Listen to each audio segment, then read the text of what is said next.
Hello, high, কেমন আছো তোমরা সবাই? আশা করি ভালো আছো। আমি চলে এসেছি কলকাতায় এসেই ভ্যাপসা গরমে বেরিয়ে পড়েছি একজনের সঙ্গে মিট করার জন্য।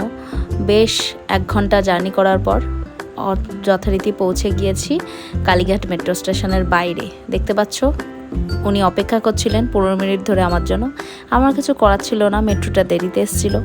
যাই হোক, হাঁটতে হাঁটতে গেলাম, অটো করে গেলাম কড়িয়াহাটে ঢুকে আমাদের প্রচণ্ড তৃষ্ণা পেল, তাই আমরা খেয়ে ফেলাম কনকনে ঠান্ডা একটা ফ্যানটা খাওয়ার পর কিছু কেনাকাটি করলাম, টুকিটাকি শপিং আর কি। তো তারপর চলে গেলাম হাঁটতে হাঁটতে হিন্দুস্তান পার্ক। যাই বলো তাই বলো, হিন্দুস্তান পার্কের এই অলিগলিগুলো হাঁটতে ভীষণ ভালো লাগে। আর চারিদিকে ছিল বকুল ফুলের গন্ধ। আর এই দেখো আমাদের এক্সস্টের মুখ, আমরা কাহিল হয়ে পড়েছি। তো তাই জন্য সোজাসুজি ঢুকে পড়লাম এনার্জাইজড করার জন্য মার্ট ক্যাফেতে। তো বোন এটা সাজেস্ট করেছিল যাওয়ার জন্য, খাবার ভীষণ ভালো। তো আমরা প্রথমে কফি খেলাম, আমি কোল্ড কফি ও হট কফি, আর তার সঙ্গে নিলাম grill chicken with cream. And তারপর খাওয়া দাওয়া শেষে আবার হাঁটতে শুরু করলাম, মানে আজকে ক্যালোরি বার্ন করতেই হবে, এই মোটো নিয়ে অর্ঘশ্রী হাঁটতে শুরু করেছে। যাচ্ছি হলো ঢাকুরিয়া ব্রিজ ক্রস করে যাব হলো দক্ষিণাপন।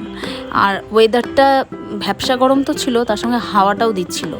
তো যাই হোক, অনেক বছর পর আমি এলাম দক্ষিণাপনে, অনেক প্রায় 4 থেকে 5 বছর পর এলাম দক্ষিণাপনে। তো দক্ষিণাপনে একটু ঘোরাঘুরির পর চলে এলো অনির্বাণ দেখা করতে অর্ঘশ্রীর সঙ্গে, আমাদের সঙ্গে মিট করলো আর কি। তারপর চলে গেলাম সোজা অর্ঘদের বাড়ি। এই যে ডুগ্গু আমাকে প্রথমে চিনতে পারেনি, তারপর আবার চিনতে পেরে বসেছে আঁকাজোকা করতে, সঙ্গে আম নিয়ে। এরপর ডুগ্গুর কেরামতি স্টার্ট। ডুগ্গু প্রথম নাচ শিখছে এবং নাচটা করে আমাকে দেখাচ্ছিল। এই হলো সেই ঘর যেখানে আমরা প্রচুর রাতের পর রাত গল্প, হাসাহাসি, আড্ডা, পার্টি সব করেছি। প্রচুর স্মৃতি রয়েছে। এই যে অর্ঘশ্রীর এটা বেডরুম। দুপুর থেকে বেশ হই হই করে কাটালাম আজকের দিনটা। আর অনির্বাণ বাড়ি চলে গেছে, আমাদের খাওয়া দাওয়া হয়ে গেছে। চলো আজকের মতো টাটা।